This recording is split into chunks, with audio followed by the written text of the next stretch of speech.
আমার ছেলে আবার কবে হলো, তোমাদের অনেকেরই প্রশ্ন। তোমরা তো আমার মেয়েকে দেখেছো কিন্তু ছেলেকে দেখোনি। এটা হলো আমার বোনের ছেলে। আমরা আজকে গেছিলাম বোনের বাড়িতে, তো বোনের ছেলেকে আর আমার মেয়েকে নিয়ে একটু বেরিয়েছিলাম ঘুরতে। 9:30টার সময় দেখো মেয়ে পরে বেরোচ্ছে, ওকে নিয়ে যাব একটু মায়ের দোকানে, কারণ ওর নতুন স্কুল থেকে না ড্রেস দেবে। তো সাইজটা ঠিক মতন আমি জানি না, তাই মায়ের কাছে জিজ্ঞেস করবো আর মা কি ওর জন্য গিফট রেখেছে।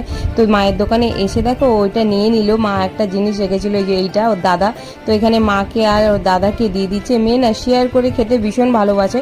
তারপর দেখো এই দোকান দিয়ে নিয়ে নিচ্ছি টিফিন, কালকে সকালে যেহেতু ওর স্কুল আছে তাই জন্য। তো এখানে দেখো টিফিনটা নিয়ে নিয়েছি, পার্লেজি নিয়েছি, ও ডগিকে দেবে বলে। ডগিকেও দিতে খুব ভালোবাসে বিস্কিট খাবার দাবার, কিন্তু ও ভীষণ ভয় পাচ্ছিল। এদিকে দেখো কত দূর দিয়ে ছুঁড়ে ছুঁড়ে মারছিল, আর কুকুরটা খাচ্ছিল না। তারপরে একটা জায়গায় এসে সাইডে রেখে দিল, যাতে পরে অন্য কুকুর এসে ওটাকে খেতে পারে। ওর মুন দিদিকে ঠেলে ঠেলে নিয়ে আসলো ঘরে। এটা ও ডেলি করে, পড়ে আসার পরে ওর কাছে পড়তে বসে।